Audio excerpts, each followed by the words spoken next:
What do Alexander the Great, Marcus Aurelius, and Epictetus all have in common? At first glance, these names echo through history as conquerors, philosophers, and emperors, men who shaped the world with their ideas and actions. But beneath the surface, there's a hidden thread that connects them. A shared experience that shaped their destinies in ways most people overlook. They either lost their fathers at a young age or never knew them at all. Imagine the loneliness, the confusion, the sense of being unanchored in a world that demands so much from young men. For many, this absence could have been a curse, a wound that never heals. But for these men, it became something else entirely, and yet they became some of the greatest minds and warriors the world has ever seen. Their stories prove that greatness is not reserved for those born into perfect circumstances. Instead, adversity became their teacher, and hardship forged their character. They transformed pain into power and loss into legacy. In a world where millions of men grow up without fathers, physically absent or emotionally unavailable, many feel like something vital has been stolen from them. The longing for guidance, the search for identity, and the hunger for approval can leave deep scars. But you are not alone in this struggle. History is filled with men who started with less and became more. But history tells us this: you can forge yourself into a man of strength, purpose, and discipline, even without a father. The path is not easy, but it is possible. Through self-mastery, relentless effort, and a refusal to be defined by your circumstances, you can build a life of meaning and impact.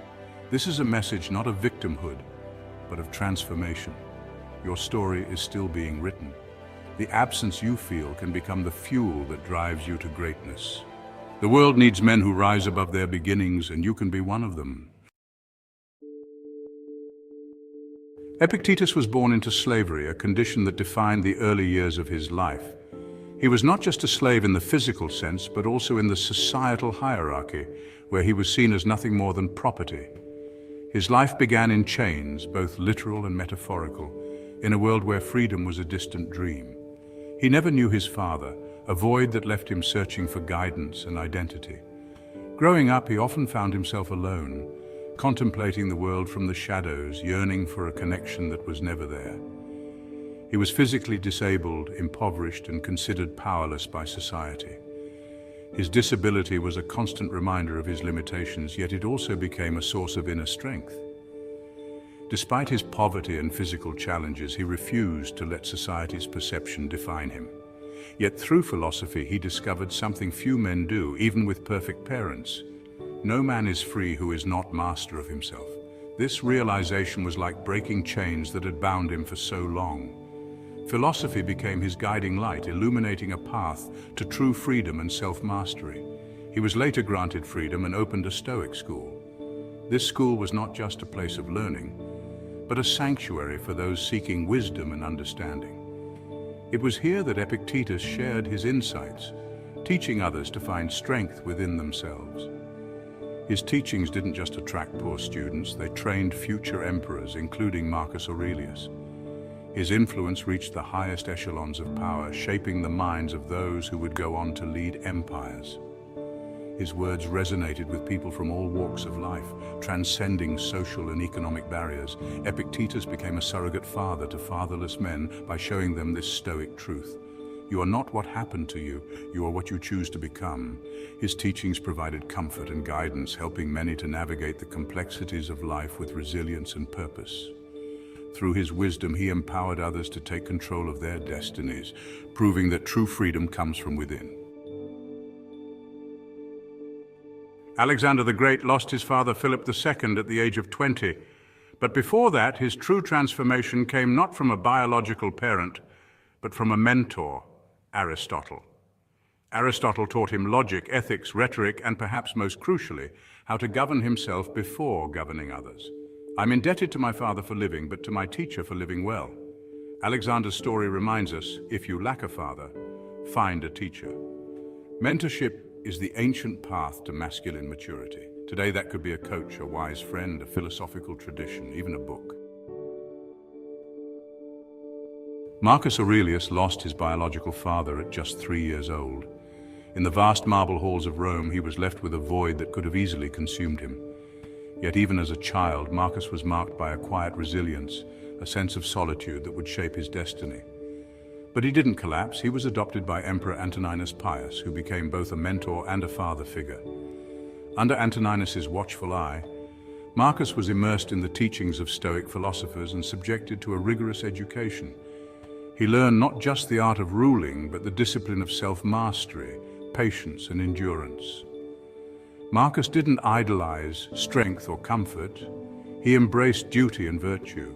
He understood that true greatness was not found in luxury or power, but in living with integrity, humility, and compassion for others. Every challenge became a lesson, every hardship a chance to grow. Waste no more time arguing what a good man should be. Be one. These words, written in his own hand, were not just advice to others, but a daily reminder to himself. Marcus believed that action, not debate, defined character. Despite grief, war, and betrayal, Marcus carried Rome through a time of chaos. Plagues swept the empire, enemies threatened its borders, and political intrigue was ever present. Yet he remained steadfast, leading with wisdom and compassion, never allowing adversity to harden his heart. He became a symbol of the philosopher king, a father to millions today, including us. His legacy endures not just in monuments, but in the timeless lessons he left behind, inspiring generations to seek wisdom and virtue. His meditations were never meant to be published. They were private reflections written in the quiet hours of the night, far from the eyes of the world. They were written to himself, like a father guiding his future self. In these pages, Marcus wrestled with doubt, fear, and hope, offering us a rare glimpse into the mind of a ruler who sought not just to govern an empire, but to master himself.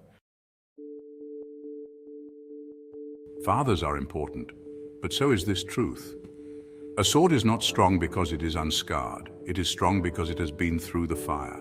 If you grew up without a father, or with one who wounded more than guided you, your suffering can either destroy you or forge your discipline, wisdom, and resolve. Stoicism teaches us that the external doesn't control us. We shape ourselves through will and virtue.